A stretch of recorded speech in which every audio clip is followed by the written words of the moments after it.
Thank you, producer Brandon. To Scott Johnson on behalf of Hopkins Farm Broadcasting here in Shelbyville, Tennessee, Bedford County, about 50 miles south of Nashville, 25 miles south of Murfreesboro, and the lovely, rolling, and a little bit stormy Green Hills of southern middle Tennessee. It's that time of the month where we have the Celebration CEO, Chief Executive Officer Warren Wells, in here to talk about what's going on in the world of the Celebration here in Shelbyville. Good morning, Warren. Good morning. Thanks for having me again. Good to have you. I know you guys, one thing that's never in your vocabulary is boredom. No. You guys never get bored out there. You got so much going on, so many different events all the time. But I know one of the things that we've got going on is, with the Celebration is, the lawsuit about the new rule implementation. Yeah. Kind of explain to the listening audience what that rule is and what that's all about. Yeah, just to kind of, we'll go back a little bit. February 1st is when that rule goes into effect officially. This coming February. This coming February, so we're getting closer and closer. About 6 weeks away. Yep. So this show season will be the first one under this new rule. Which is when the show season starts, roughly. Yeah, right after that. Yeah. We, the Celebration, but we, the industry, filed a lawsuit against that rule on some things that we think that, they overstepped their authority on, that the Horse Protection Act doesn't allow them to, or maybe some constitutional issues there. And so we've been going through that for a while, and you've heard me talk about it a lot. So as of right now, that lawsuit, the briefing schedule where we give our side and the federal government gives their side, has kind of gone back and forth, and that's coming to a close before the holidays.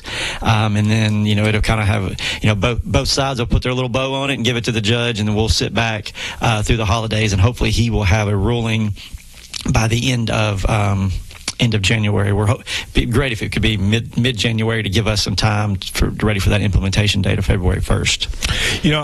Having been part of the federal government myself for many years, and I know that the different departments all have authority to make rules because Congress passes laws, and then you have to make some rules on how you implement them. How far you go in making a rule is the key. You can't go to the point where you're really doing like legislation. Mm-hmm. That's not the intent from Congress. Nope. And I think what we're looking at here is just going way too far in rulemaking because the law that some of them want to pass didn't pass, and hasn't for many years. It's had its chances, and didn't go through, and there's some reasons why, and that's some of our arguments. But yeah, I tell people, Scott, as you know this, I worked in the legislature for a while, writing laws, and then I worked in the executive branch also of Tennessee, and I always tell people, the legislature gives you the guardrails. If you're building a road, if it gives you the guardrails to stay between, and the executive branch has to stay there and build the road in between the guardrails. That's right. Yeah. And our argument is analogy. Our argument is they went outside and started putting landscaping outside. They're not outside the guardrail. They're down in the ditch. Yes. Yeah. Exactly. And so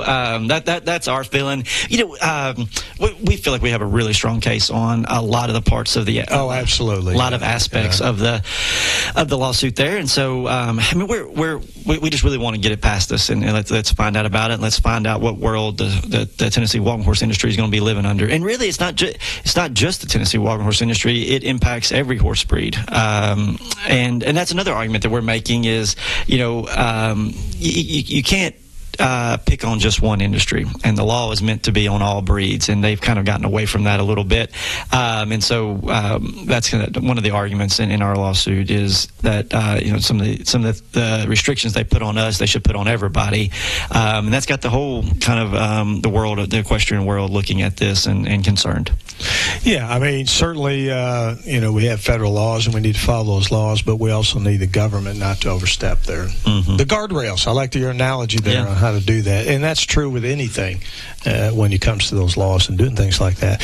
Now, we had an election back in November, and of course Trump won, so we're going to have a new administration coming in January. So I assume maybe we're anticipating some sort of changes in the industry. Yes, real excited about the possibilities of having maybe a better relationship with the USDA than we have maybe the last 4. Because we did during the previous Trump administration. Yeah. I mean, they were still enforcing the Horse Protection Act like they were supposed to. 100%. And they were doing it, but we had a dialogue and we could work with them. Would that be a good way to put it? Yeah, and I think that is something that's kind of a shame when it comes to really when the federal government is regulating or working with citizens and industries, it really shouldn't be a vast change from 4 years to 4 years. That's not the way our government was meant to be.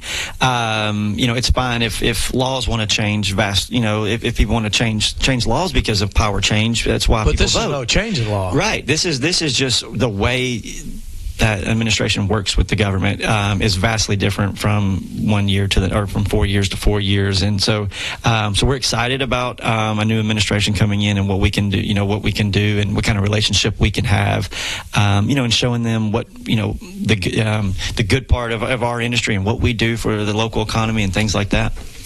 I think sometimes that's lost in the translation and of course, thousands of horses are inspected every year, and the compliance rate's over 98%, right? That's right, and it's very high compliance. And we are the only breed that 100% of every horse goes through inspection before it shows, and then a lot go back through after as well.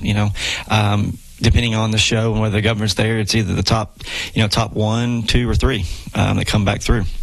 One of the things that I've seen the USDA do in the past, and we've talked about this, is their stats differ from the industry stats because they kind of pick and choose who they want to inspect, right? They don't inspect every horse. That's right. The industry has to inspect every horse. That's so when the compliance rate's 97, 98%, which is, we always would like to get to 100%, but, we're close. And they may say the compliance rate's 50%. Because they pick what horses they want to inspect here and there and that sort of thing. And that would be like me as a deputy sheriff. If I had to check every driver coming into Shelbyville for DUI, the compliance rate's going to be really high. But if I get to pick and choose who I'm doing, I'm probably going to be hitting 50-50 on doing that. So when you inspect the entire industry, it's actually in pretty good shape right now. So we appreciate it. We look forward to hearing how the lawsuit comes out here real soon, because we do have another show season started. That's right. In February and March. And I know everybody's together on that, and we look forward to the new administration taking office in January. Now, as far as the grounds itself, you guys have had a huge project in partnership with Cooper Steel on the arena there. So what's the status of that? Yeah, going well. It's getting close to wrapping up. For those walking horse barns that are listening, Scott, you and I always talk about. A shout out to all the walking horse barns that have WIJ tuned in. We hear that they're listening a lot. The warm-up arena has gotten a facelift, and so that's the back of the arena. So if you're just a spectator, you probably don't see it a whole lot. But if you go up there on the mezzanine and look through the windows to the warm-up arena, all of the metal in their warm-up arena has been replaced. And it used to only go halfway up, and then you saw insulation. Now we have the metal, thanks to Cooper Steel, all the way up to the top. It looks absolutely beautiful back there. It looks like a different arena. It's looking fantastic. Yeah, being objective about it. I'm not real objective on that, but yeah, it looks fantastic. Yeah, so excited about that. And then some new lampposts at the front. So just still kind of beautifying that front entrance has kind of come in. No more jail fence. That's right. Around the arena. Yep. And then I guess the latest big part would be we have a concrete ADA lot that just got poured the last couple of weeks. American with Disabilities Act. That's right. And so we've always struggled with some handicap parking there. Not now. So we have a designated lot. That was important. That was a priority. Yeah, that has a sidewalk that just leaves right from the arena. Right from the parking lot all the way to the arena, and so it'll be a lot safer for our folks. We would love to do more at some point. We'll probably need more parking, ADA parking, but at least now we have a designated lot, so we're excited about that. And those grounds are, let me get it right now, because you always correct me when I get it right. Is it 104 acres? That's right, 104 acres. Not 101. Right in the heart of Shelbyville, as I always say. Isn't that crazy? 104 acres. How many RV spots we got out there? 289, 286. All right, basically the largest RV park in Middle Tennessee. We've talked about that before. We've already done the new bathhouses out there. which really make it really conducive for folks using RV, especially those horse trailer ones that don't have shower facilities in them. That's right. And that sort of thing. And then how many stall spaces roughly we got out there? That's changed a little bit, but we can easily hold almost 800 horses. That's crazy. Yeah. I mean, who has that? Yeah. And we 4 or 5 locations around the country, maybe. Yep. And Celebration, we maxed that out, and then we have a new barrel race that's coming this year that's going to max that out, and we're negotiating with 2 or 3 more shows that are going to max that out. So we're really, if we can land all of those, it's going to be great. Folks, we're talking to Warren Wells, the Chief Executive Officer for the Celebration Grounds here in the city of Shelbyville. We're going to take a 60-second break and be right back. Visit Kincaid Service Company today to experience the superior comfort of a Serta mattress. Serta has pioneered sleep innovation for more than 90 years, bringing quality products to more than 150 countries worldwide. Serta Comfort is validated by consumers with thousands of 5-star reviews and are designed and assembled in the U.S. at one of Serta's state-of-the-art facilities. Serta's award-winning mattress collections are created by providing superior comfort along with overall support and breathability. Get Serta Comfort by visiting Kincaid Service Company in Shelbyville. Online at kincaidservice.com. When's the last time you've seen the eye doctor? Don't wait. Whether it's little Carter's first pair of glasses or keeping a good eye on your vision health as you age, your eyes are a precious thing. See personalized care for the whole family and friendly faces at Dr. Hasty Family Eye Care on 605 North Main in Shelbyville, across from the U.S. Post Office. Striving to bring you excellence in optometry every single day. Don't put your family's vision off. Make an appointment today at 931-684-2020. Personalized eye care for the whole family at Dr. Hasty Family Eye Care. Folks, this is Scott Johnson on behalf of Hopkins Farm, broadcasting here in Shelbyville, Tennessee, Bedford County. It's that time of the month we're talking to Warren Wells, the Chief Executive Officer for the Celebration Grounds here in Shelbyville. And Warren, you kind of recapped what's going on with the lawsuit with the federal government and the improvements at Cooper Steel Arena, which, folks, if you haven't been there, stop on by. You're welcome to stop on by and take a walk through there. Yep. The entire public out there. But one of the things, too, you guys are doing out there is got a real diversification with the arena anyway, with a lot of different types of events coming in. I mean, you got a lot of weekends filled nowadays. We do. The goal of ours is 2025 to have 40 weeks or more filled up, and if we land all the ones we're negotiating with, we will be definitely almost in the mid-40s for weeks of events, which is, when you take the holidays out of it and stuff like that, I mean, we're just about maxed out that facility. Exciting. And, of course, we've mentioned this before, but I think it goes without, well, maybe it doesn't go without saying, we'll say it. I mean, that brings a lot of folks to this town, because these are multi-night shows normally. Mm-hmm. So they're staying in the hotels, they're eating in the restaurants, they're spending money here. Yep. The city and county are collecting sales tax. Best kind, because then they leave. Yep. You don't have to educate the kids.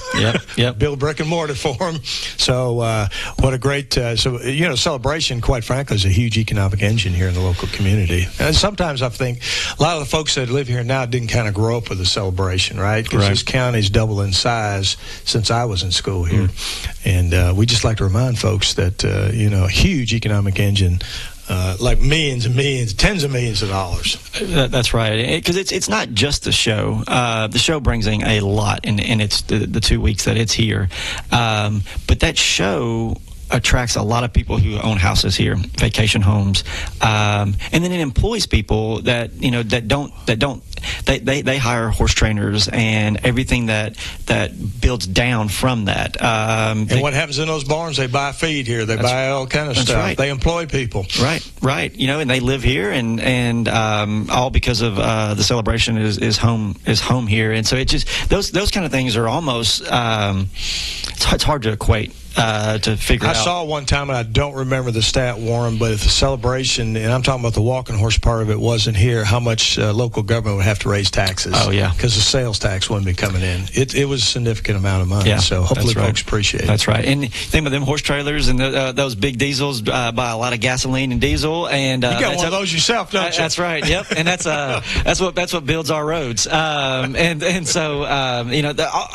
all that is super important. For it, but yes, I mean we are the home of the whole walking horse industry because of the celebration being there. But then you take that out, as you were talking about. My focus since I've been here is to cultivate the Tennessee walking horse industry, but also bring in other industries. And we do have to pay all the bills. We do. And keep the doors open. And a lot of folks don't realize Celebration's a nonprofit. That's right. It's not a for-profit business. Yeah, we still have to make money to keep the doors open, right? That's right. We had a good celebration this year, right? Financially, great celebration. Box seat sales up, corporate sponsors up, attendance, horses. I mean, really every metric that we follow was really good this year. And don't want to go back on it, but we talked. I mean, this was a tough celebration for the industry with the USDA, and so to think about how horrible that situation was, and kind of what we went through with them.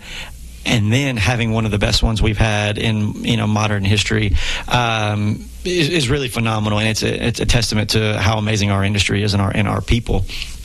But yeah, and so right now, a lot of people wouldn't even notice, but we have softball tournaments all of January and December and January every weekend. So we got all these families coming in for softball and staying overnight and eating in our restaurants, and it's a really fun thing. If you haven't seen it, it's not free to get in, but you ought to go and if you want to get in the warm this weekend, they're going to be playing on Saturday. There's 2 fields inside Cooper Steel Arena at the same time, so there's 2 games going on at the same time. Right in front and watch both. Well, you think about softball is no more a summer sport, right? Right. But when you have an indoor arena, which almost nobody has, especially a community this size, you can support things like that.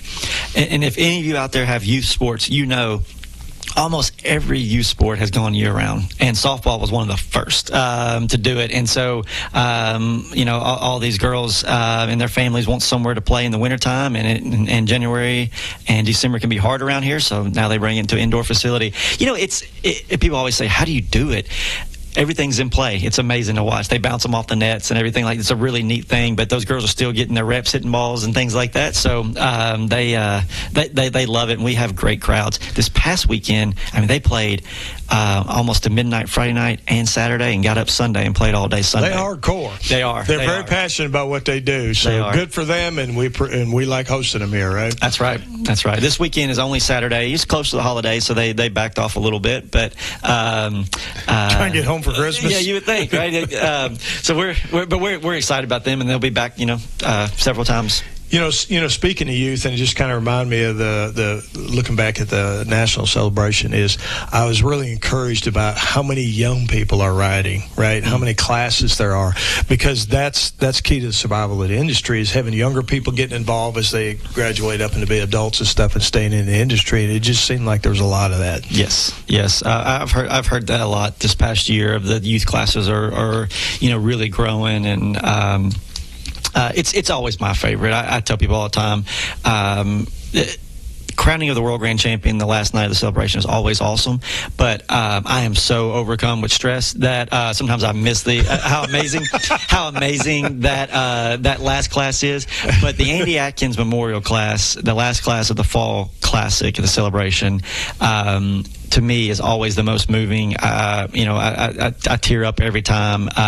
One, to see them honoring Andy, but also just what it means to have those kids, youth, giving everything they have to win that class, because it's such an important class for our industry. But I do love the youth classes. Of course, kind of the way we operate at that celebration, you're not allowed to have walking horses, but I understand you got mules.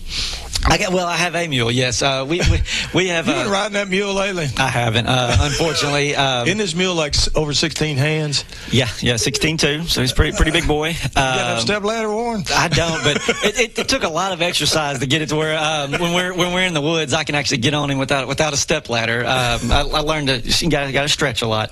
But yeah, my wife's got we've got a little Hackney quarter horse cross pony for the youngest kid, and then we've got.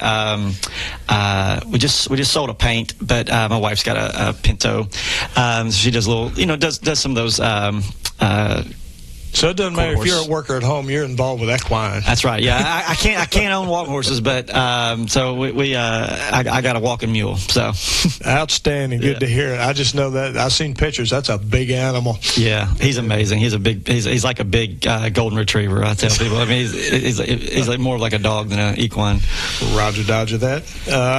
Anything else you want to talk about today? I know you guys kind of take a little time off over the holidays, because you've been going 150 miles an hour for months. So if folks need something, I think you still got somebody answering the phones out there. But it is. I'm glad the staff's taking a little time off. Yeah, most of them, not all of them. No, we're officially closed right now. The office part is, with the grounds crew still working to get things ready for events that we have. But I'm in the office, every day if anybody needs anything, and then we have another person that's in the office every day also. So if you need anything, we'll be there. But we're running on a skeleton crew right now. Roger that. Now, if anybody out there in that listening audience wants to get more information, either about the walking horse part of the industry involved in the celebration, or any of the other events going on, what's a good place for them to go look? I think the website is probably is good. So it's www.TWHNC.com. So Tennessee Walking Horse National Celebration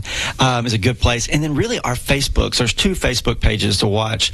The Celebration Facebook page and then Cooper Steel Arena Facebook page are 2. So there's 2 separate ones. There are 2 separate ones. And actually we haven't mentioned this on the radio show, but hopefully this month we're going to launch a Cooper Steel Arena website, so it will have its own website and things like that. So the Celebration website, they'll be linked together. Celebration website will focus mainly on our show and walking horse stuff, and then the Cooper Steel Arena will be everything else we do, kind of thing. So we're real excited about that.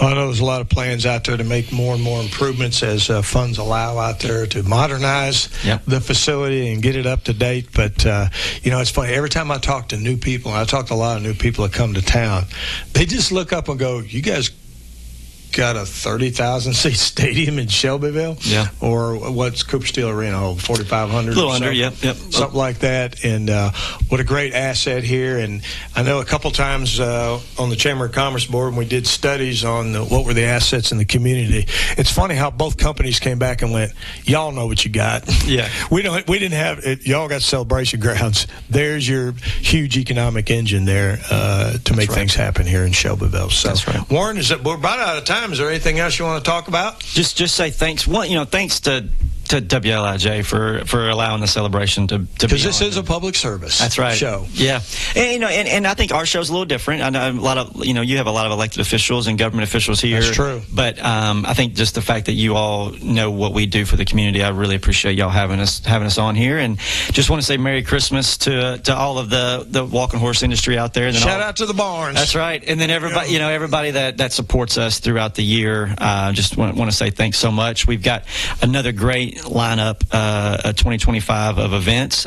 Really the first one that's kind of the crowd favorite is Lonestar Rodeo. It's really the last weekend, first weekend of February both. So the Friday is going to be in January and the Saturday is going to be in February this year. But I hope y'all come out to Lonestar Rodeo. Roger that. Folks, we've been talking to Warren Wells, the Chief Executive Officer for the Celebration Incorporated here in Shelbyville. Folks, I know everyone appreciates what you and your staff do to improve that place and help make Shelbyville and Beverly County a better place to live and work. Thank you for what you guys do out there, Warren. Folks, this is Scott Johnson on behalf of Hopkins Farm Broadcasting. We do 11 either government or government-related talk shows every month right here at 0900 for you military types, 9 a.m. for the rest of you. Come and listen to the folks, and we're going to say it this way, and learn from the horse's mouth about what's actually going on in all these different city, county, and other nonprofit organizations. This is Scott Johnson. Until next time. When's the last time you've seen the eye doctor? Don't wait. Whether it's little Carter's first pair of glasses or keeping a good eye on your vision health as you age, your eyes are a precious thing. See personalized care for the whole family and friendly faces at Dr. Hasty Family Eye Care on 605 North Main in Shelbyville, across from the U.S. Post Office. Striving to bring you excellence in optometry every single day. Don't put your family's vision off. Make an appointment today at 931-684-2020. Personalized eye care for the whole family at Dr. Hasty Family Eye Care. Kincaid's is proud to offer Beauty Rest Black to our customers. Beauty Rest Black represents a leap forward in bedding with sleep climate technology keeping you cool, and triple-stranded pocketed coils give you luxurious support all night long. Wake up refreshed and ready to take on the day with a new Beauty Rest Black mattress from Kincaid Service Company. 400 Madison Street, Shelbyville, across from the Speedway gas station. 931-684-5662.